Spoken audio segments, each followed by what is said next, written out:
अस्सलाम वालेकुम। आज की वीडियो में हम एक और NFT लैंडिंग पेज बनाने लगे हैं और हम index.html से शुरू करते हैं, जिसके अंदर हमने अभी एक पहली डिव बनाई है। और ये डिव बेसिकली कहाँ यूज़ होगी वो आपको अभी पता लग जाएगा जब हम इसका जावास्क्रिप्ट लिखेंगे। ये एक एनिमेशन के लिए मैं डिव बना रहा हूँ कि बाद में हम इस एनिमेशन को यूज़ कर सकें अपने प्रोजेक्ट के अंदर। और इसको मैंने एक और डिव ली है जिसको मैंने क्लास टेक्स्ट दी है, और उसके अंदर एक और हम डिव बना रहे हैं जिसको मैं क्लास डॉट दे रहा हूँ। ठीक हो गया। इसके बाद हम एक पैराग्राफ बना लेते हैं, इसको हम यहाँ से रिमूव करते हैं। एक पैराग्राफ बना लेते हैं। पैराग्राफ के अंदर लिखते हैं वी डोंट केयर से हेलो और हाय। ये मैंने बेसिकली एक थीम सी, आपको पता है NFT लैंडिंग पेजेस में किस तरह की थीम होती है, ये उसके लिए हमने लिख दी है। अब यहाँ पे आ गया हेडर। हेडर में हम लिखते हैं, हेडर के अंदर हमने डाल ली नैव बार बना लेते हैं। नैव के अंदर हम क्लास ले लेते हैं, नैव बार के नाम की हमने क्लास ले ली। अब नैव बार की क्लास के अंदर हमने एक और अनऑर्डर्ड लिस्ट ली है। अनऑर्डर्ड लिस्ट वो आपको पता है क्या होती होगी, जिसमें ऑर्डर ना हो। और इसके अंदर हम लिस्ट एलिमेंट्स को लिस्ट कर लेते हैं, और हम कुछ href की मदद से मैं कुछ एंकर टैग बना रहा हूँ यहाँ पे, जिनको मैं खाली पाथ दे रहा हूँ, कहीं पे जा नहीं रहे वो। पहली है टॉप आर्ट के नाम से, इसको हम यहाँ पे कॉपी कर लेते हैं 2 बार और फिर पेस्ट कर लेते हैं। दूसरे में मैं कर देता हूँ टॉप आर्टिस्ट, और तीसरे में मैं सिर्फ सिंपल रख देता हूँ NFT, सिंपल NFT रख लिया। अब इस अनऑर्डर्ड लिस्ट के बाद हमने एक और डिव बनानी है। उस डिव को हमने क्लास देनी है लोगो के नाम की, और उसके बाद हम यहाँ पे एक हेडिंग 3 डाल लेते हैं, जिसको मैं NFT Z1 टेक्स्ट कह लेता हूँ। इसके बाद जब ये आपने बना लेंगे, और इसके बाद सिर्फ हमें एक चीज़ रह जाएगी इधर, वो है बटन। बटन के अंदर हम क्लास देते हैं बटन की, और बटन के बाद कॉन्टैक्ट की। उसके बाद आप सीधा सीधा कॉन्टैक्ट अस लिख देते हैं यहाँ।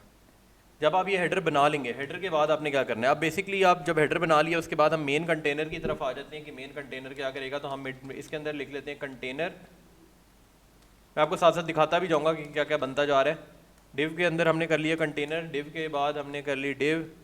क्लास के अंदर हम लिखते हैं साइड1, और साइड1 के बाद हम आ जाते हैं और नीचे हम पहली हेडिंग बनाते हैं H1 की। H1 के अंदर हम लिखते हैं हम क्या बना रहे हैं, बेसिकली हम कर रहे हैं कलेक्ट कर लें आप किसको, एक हम यहाँ पे ब्रेक दे देते हैं, ब्रेक एलिमेंट का, ब्रेक लाइन का मतलब है अगली लाइन में चला जाए। इसके बाद हम यहाँ लिखते हैं डिजिटल आर्ट, और एक और ब्रेक लाइन देते हैं डिजिटल आर्ट के बीच में, और यहाँ पे लिखते हैं फ्रॉम अस लिख देते हैं। ठीक हो गया। अब इसके बाद हेडिंग के बाद आपने एक और डिव बनानी है जिसको आपने क्लास का नाम देना है बटन स्क्यू। ये आपको समझ आ जाएगी क्या मतलब है इसका। और इसके अंदर हम सिंपल करते हैं डिटेल्स लिख लेते हैं, डी को हम कर लेते हैं कैपिटल। इसके बाद हम आते हैं, बल्कि इसी को अगर हम कॉपी कर लें दोबारा, यहाँ से इसको यूँ कॉपी करते हैं, नेक्स्ट में पेस्ट करते हैं, और यहाँ पे जहाँ पे डिटेल्स आ रहा था वहाँ पे हम कर लेते हैं क्रिएट। अब हमने कर लिए क्रिएट। अब इसके बाद आपने क्या करना है, इसके बाद आपने करना है basically div class of statistics. इसके बाद हम आ जाते हैं और करते हैं डिव क्लास NU स्टैटिस्टिक्स से स्टैटिस्टिक कर लेते हैं ना, ये वाली स्टैटिस्टिक। अब इसके अंदर हम कुछ काम करेंगे और कुछ हम नंबर्स बनाएंगे, वो मैं आपको बताता हूँ कि कैसे बनेंगे। पहली आपने बना ली डिव जिसके अंदर हम क्लास देते हैं num1। इसको मैंने कर लिया यहाँ पे क्लोज, और इसको हम यूँ ही रहने देते हैं। ये आपको समझ आ जाएगी कि हम कि जब इनको यूज़ करेंगे। फिर एक और क्लास देते हैं S की मदद से, इसको मैं कह लेता हूँ यूज़र्स। बेसिकली ये पहली हमारी डिव बन गई है। अब इसी तरह इसी चीज़ को मैं कॉपी करता हूँ, ये 4 लाइनें मैंने लिखी हैं, ये देखें। इसको मैंने यहाँ किया कॉपी, यहाँ पे मैंने नहीं किया पेस्ट। और क्या चेंजिंग करनी है मैंने, इधर मैंने करना है num2। num2 के बाद यहाँ पे मैंने करना है यूज़र्स की जगह आर्ट वर्क। सही हो गया। इसके बाद हमने एक और बनाई जिसमें हम करेंगे num3, और यूज़र्स की जगह कर लेंगे आर्टिस्ट। ये तकरीबन हमारा पूरा कंटेनर जो है वो बन चुका है। अब हमारी सिर्फ HTML में एक ही काम रह गया, वो मैं आपको दिखा देता हूँ कि हमने करना ये है बेसिकली कि हम यहाँ पे आते हैं, यहाँ पे देख लें, यहाँ पे कंटेनर था, यहाँ पे कंटेनर यहाँ पे बंद हो रहा है। तो हमने बेसिकली साइड1 के अंदर हम यहाँ पे आके करते हैं। तो साइड1 ये है, तो साइड2 इसके नीचे बना लेंगे। इसको हम दे लेते हैं डिव साइड2 का नाम। साइड2 के अंदर हम एक और डिव बनाते हैं जिसको हम दे देते हैं क्लास सर्कल का नाम। ये एनिमेशन है, मैं आपको दिखा देता हूँ। IMG के अंदर हम एक और सोर्स दे देते हैं जो कि है इमेज, और इमेज के अंदर है ये वाली इमेज, और ऑल्टरनेटिव हमने नहीं देना, तो हम इसे यहाँ पे यूँ सिंपल कर लेंगे और ये हमारा HTML बन गई है। मैं आपको दिखा देता हूँ। अब ये देखें, ये वाली चीज़ आपको HTML में इस वक्त नज़र आएगी, पर हमें इस तरह की वेबसाइट तो नहीं चाहिए, तो हमें इसे स्टाइल भी करना है, और स्टाइल करने के बाद हमें इसमें एनिमेशन भी देनी है। तो हम पहले से स्टाइल कर रहे हैं, उसके बाद हम इसे एनिमेशन भी दिखाएंगे और मैं आपको दिखाऊंगा कैसे होगी। तो हम सबसे पहले आ जाते हैं CSS स्क्रिप्ट, नहीं CSS फाइल के अंदर। CSS फाइल के अंदर मैं आया और मैंने मार्जिन शुरू में दे दिया 0। ये मैं हर प्रोजेक्ट में आपको पता है, पैडिंग भी 0, और बॉक्स साइजिंग हम करेंगे बॉर्डर बॉक्स। ये 3 चीज़ें आपने हर प्रोजेक्ट में, मैं तो करता हूँ, आपकी मर्ज़ी है। फॉन्ट फेस हम दे देते हैं इसे पहले तो फॉन्ट फैमिली हमने इसे दे देते हैं Z, और URL के अंदर अगर हम यहाँ पे हैं और हम यहाँ लिखें फॉन्ट Z, ये वाली, और एक और हम करते हैं फॉन्ट फेस, एक और हम लिखते हैं जिसके अंदर हम फॉन्ट फैमिली देते हैं ये, और URL हम दे देते हैं फॉन्ट के, मेरे ख्याल में यही वाला है। अब आप आगे बॉडी में दे देंगे बैकग्राउंड कलर, हम देता हूँ बैकग्राउंड कलर हम दे लेते हैं 111 कलर, आप ले लें वाइट। उसके बाद हम आ जाते हैं फॉन्ट फैमिली दोबारा Z, उसके बाद हम आ जाते हैं हाइट पे, हाइट है 100 VH। उसके बाद हम आ जाते हैं विड्थ पे जो कि है 100 VW। इसके बाद हम आते हैं नॉट नैव बार पे। अब नैव बार में आपको याद है मैंने यहाँ पे डैश दी थी, तो आपने वही नाम लेना है। डिस्प्ले से करते हैं फ्लेक्स, जस्टिफाई कंटेंट को करते हैं स्पेस बिटवीन। उसके बाद आ गया है अलाइन आइटम्स, तो सीधे तना सेंटर, और एंड पे आ जाता है पैडिंग जो है 1 REM और 5 REM। सिंपल, ये बेसिकली नैव बार की सिंपल शुरू की स्टाइलिंग हो गई है। अब हम आते हैं नीचे और हम नैव बार के अंदर ही हम लेते हैं नैव बार और बटन दोनों की एक ही फैमिली होनी चाहिए, तो मैं इसे सबसे पहले फैमिली दे दी कि मैंने। उसके बाद हम नीचे आ गए और मैं मेन्यू ले लेता हूँ। मेन्यू पे आया मैं, मेन्यू को मैंने कर लिया डिस्प्ले फ्लेक्स। मैं आपको अभी दिखा भी देता हूँ कि हम बन कर आए, साथ साथ अलाइन आइटम और गैप दे दिया हमने 2 REM का। इसके बाद हम आ जाते हैं लिस्ट पे। लिस्ट को हमने लिस्ट स्टाइल कर लिया नन, और ट्रांजिशन कर ली 0.3 सेकेंड ईज, बेसिकली ये हो गई। अब हमने लिस्ट को भी कर लिया है। अब हमारे पास क्या है, लिस्ट के अंदर हमारे पास था एंकर टैग, तो हम एंकर पे आगे जिसमें टेक्स्ट डेकोरेशन में दे देता हूँ नन, और इसके बाद में कलर इसे बस दे देता हूँ, कलर ले लेते हैं हम, वाइट कलर ले लिया मैंने। अब एंकर के बाद मैं आपको दिखा देता हूँ, एंकर के बाद हमने बारी बारी जाना है मेन्यूज़ के ऊपर। अब मैं यहाँ पे आता हूँ और मैं इसे रीलोड करता हूँ, तो आप देखें कुछ ना कुछ मेरा बन गया इस तरह का, पर मैंने अभी ये पूरा नहीं बना, तो मैं आपको दिखा देता हूँ कि किस तरह ये बनेगा। एंकर के बाद हम आते हैं जिसमें हम आते हैं मेन्यू के ऊपर। मेन्यू के अंदर लिस्ट LI जो हमारा लिस्ट एलिमेंट था उसके ऊपर आए, और फिर हम ट्रांसफॉर्म कर देते हैं इसे, और इस पर अगर हम रखेंगे माउस तो 1.1 तक ट्रांसफॉर्म हो जाए और टेक्स्ट डेकोरेशन हो जाए अंडरलाइन। अगर हम ऐसा करें टेक्स्ट डेकोरेशन अंडरलाइन, ये मैं आपको दिखा भी देता हूँ। मैंने इसे रीलोड कर लिया, देखें अगर मैं इस पर माउस रख रहा हूँ तो ये किस तरह ऊपर नीचे हो रहा है, सही है। और अब हम आते हैं और बेसिकली हम लोगो पे आ जाते हैं कि लोगो हमारा कैसा होना चाहिए। लोगो हम के अंदर हमने हेडिंग 3 ली हुई थी, तो इसके अंदर मैं बैकग्राउंड डाल देता हूँ। हम एक वेब किट यूज़ करेंगे जो कि है लीनियर ग्रेडियंट के नाम की, और इसके अंदर मैं कहता हूँ 90 डिग्री हो जाए। 90 डिग्री के साथ साथ मैं अपने कलर्स लो डालता हूँ जो कि होंगे E128F, और दूसरा कलर हमारे मैं लूँगा जो कि होगा F3111C। ये 2 कलर्स मैंने ले लिए। इसके साथ मैं कहता हूँ वेब किट हम एक और लेंगे, जिस वेब किट के अंदर हम बैकग्राउंड क्लिप डालेंगे। वेब किट बैकग्राउंड क्लिप, ये वाला, और इसको मैं कर लेता हूँ टेक्स्ट। और इसके बाद आखिरी वेब किट का जो हमने यूज़ करना है वो क्या है, वो है text web kit text. Text के अंदर आ गया फिल कलर, ये वाला आ गया, और इसे हम कर लेंगे ट्रांसपेरेंट। इसके बाद हम आ जाते हैं सिंपल बटन पे। शुरू में बटन में क्या हमने चेंजिंग करनी है, बैकग्राउंड हमने क्या रखना है, बैकग्राउंड हमने बटन का रखना है नन। उसके बाद हमने बॉर्डर का रखना है, बॉर्डर को मैं कर लेता हूँ नन। बॉर्डर के बाद मैं आ गया आउटलाइन पे, आउटलाइन भी होगी नन। आउटलाइन के बाद आ गया कलर पे जो कि होगा वाइट। कलर के बाद क्या होगा, कर्सर के वो माउस रखें तो पॉइंटर हो जाए। कॉन्टेक्ट पे आ गए, उसके बाद हम कॉन्टेक्ट के बाद हम आ गए बॉर्डर पे। बॉर्डर होना चाहिए 2 पिक्सल सॉलिड, और कलर तो हम हमेशा वाइट ही रखेंगे मेरे ख्याल में स्टीम में। उसके बाद हम आ जाते हैं और हम पैडिंग दे देते हैं ऐसे, क्योंकि थोड़ा सा बटन चिपका हुआ होगा, वरना हम इसे थोड़ी पैडिंग देते हैं जो कि 1 REM हो जाएगी और 2 REM हो जाएगी।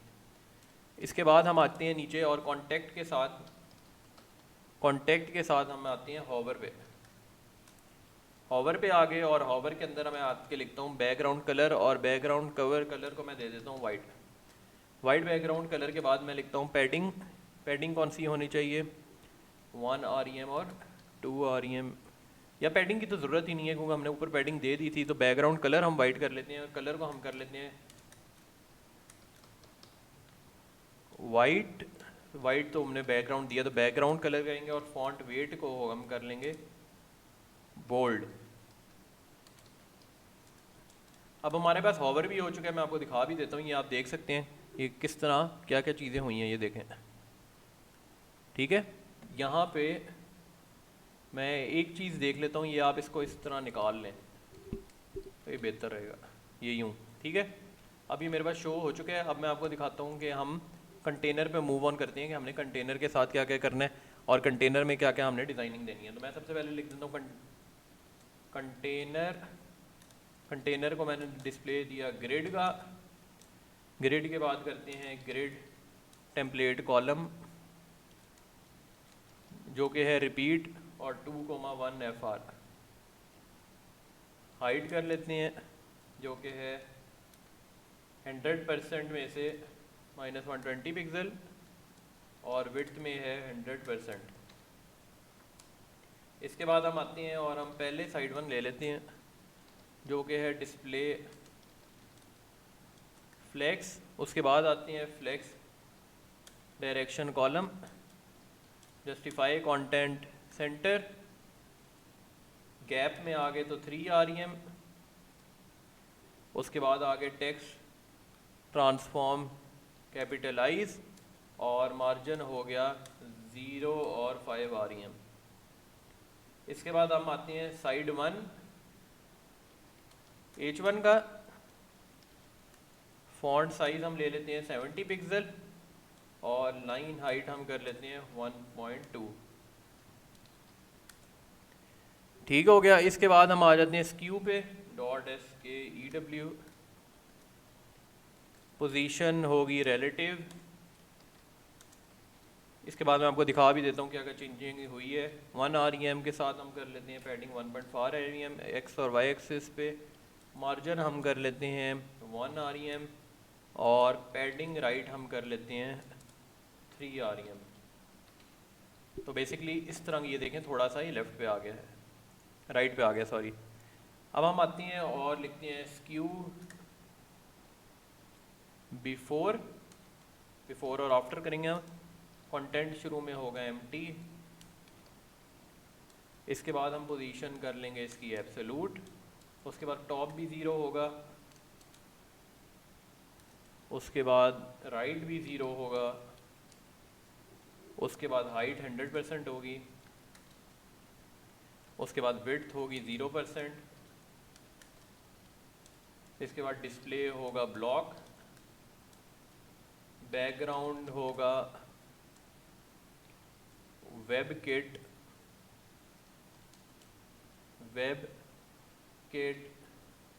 ये 2 आ गए थे। वेब किट लीनियर ग्रेडियंट जो कि 45 डिग्री है, और 45 डिग्री के बाद EE128F, और इसके बाद F3111C। इसके बाद हम आ जाते हैं Z इंडेक्स पे जो कि है -1, और बॉर्डर रेडियस है 5 पिक्सल। इसके बाद हम आ जाते हैं ट्रांजिशन पे जो कि होगी ऑल 0.8 सेकेंड क्यूबिक, यही 0. इसकी वैल्यूज़ आप छेड़ सकते हैं और चेंज कर सकते हैं जिस हिसाब से आपको चाहिए। 0.58, 1 हो गई, और साथ 0 सेकेंड आ गया। इसके बाद हम आ जाते हैं ट्रांसफॉर्म ओरिजिन पे आते हैं और हम बॉटम लेफ्ट करेंगे इसे, बॉटम स्पेस लेफ्ट, और एंड पे ट्रांसफॉर्म स्क्यू कर लें और ये क्या होगा -20 डिग्री, 0 डिग्री। यहाँ तक हमारा बिफोर हो चुका है। अब ये आफ्टर करेंगे तो आपको पता भी लग जाएगा कि क्या क्या चेंजिंग हुई है। सिंपल अभी क्या करते हैं, हम आते हैं स्क्यू पे और पहले तो इसे होवर कर लेते हैं कि क्या बैकग्राउंड चेंज होना चाहिए। जब मैं इसे होवर करूँ तो बैकग्राउंड को मैं कर लूँगा ट्रांसपेरेंट।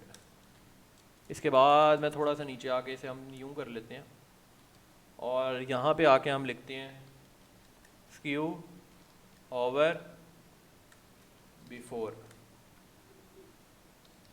लेफ़्ट 0% हो गया, इसके बाद राइट हो गया ऑटो, राइट के बाद आ गई विड्थ 100%, सही हो गया। इसके बाद आती हैं स्टैटिस्टिक्स। हम खोलते हैं यहाँ से और यहाँ से ही कॉपी करते हैं क्योंकि हमें स्पेलिंग में गड़बड़ ना हो जाए। तो हमने यहाँ पे यूँ स्टैटिस्टिक्स कॉपी पेस्ट किया। डिस्प्ले हम देंगे इसे फ्लेक्स के नाम का, गैप हम देंगे इसे 3 REM का, और हम फॉन्ट फैमिली से सेम। इसके बाद हम आते हैं स्टैटिस्टिक पे, मतलब यहाँ पे एस हटा लिया और टेक्स्ट अलाइन इसे कर लिया हमने सेंटर, और मार्जिन टॉप देंगे बस इसे, जो कि होगा 1 REM। इसके बाद हमने बेसिकली मेन चीज़ तो कर ली। अब हमारे पास बिल्कुल छोटी छोटी चीज़ें रह गई हैं, वो मैं आपको दिखा देता हूँ। सबसे पहले मैं आपको एक .s के नाम की क्लास हमने बनाई थी जो बटन्स के लिए थी, उसको हम यूज़ कर लेते हैं। और मैं इसको सबसे पहले तो बैकग्राउंड दे देता हूँ कि बैकग्राउंड होगा इसका वेब किटी, और वेब किट में लीनियर ग्रेडियंट ही होगा, 90 डिग्री होगा, और कलर्स मैं 2 दे देता हूँ। ये कलर्स चेंज हो रहे होते हैं बेसिकली, किस तरह वो मैं आपको दिखा भी देता हूँ। EE128F सिमिलर, और उसके बाद F3111C, ये वाला मैंने कलर ले लिया। उसके बाद हम आते हैं वेब किट पे। वेब किट बैकग्राउंड क्लिप कहाँ है, वेब किट बैकग्राउंड क्लिप, इसको मैंने टेक्स्ट ही रहने देना है। और वेब किट फिल कलर कहाँ है, फिल कलर ट्रांसपेरेंट हो गया। इसके बाद हमारे पास क्या आ जाता है, इसके बाद हमारे पास आ जाता है साइड 2, जो कि दूसरी हमने ली थी। इसको भी मैं कर लेता हूँ डिस्प्ले फ्लेक्स।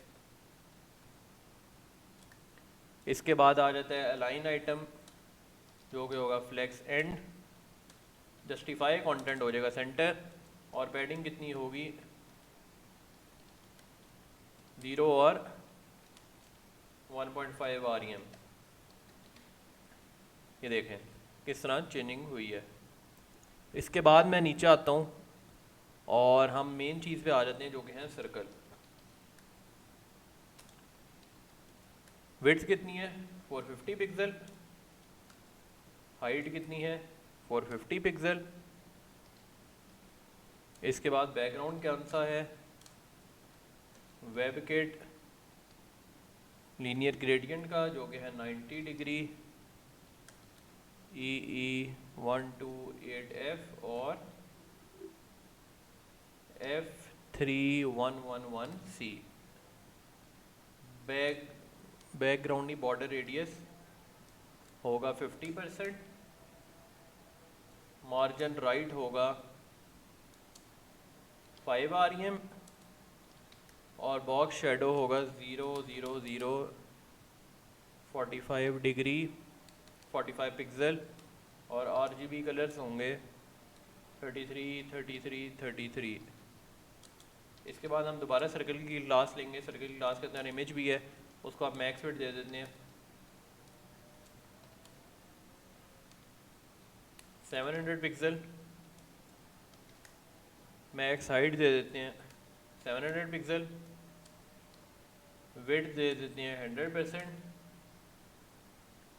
पोजीशन दे देते हैं एब्सोलूट, बॉटम हम कर लेंगे 0, राइट हम करेंगे 5%, ऑब्जेक्ट कवर करेंगे, ऑब्जेक्ट फिट करेंगे कवर, ये भी हो गया। इसके बाद हम नीचे आते हैं और हम सर्कल के अंदर जो टेक्स्ट है उसको हम बस 2-3 ही हमारे पास चीज़ें रह गई हैं, वो हम बारी बारी कर लेते हैं। सर्कल के अंदर आके टेक्स्ट को किया, जो कि विड्थ है 50, हाइट भी है 150, बॉर्डर रेडियस फिर 50%, सेम ऊपर वाला।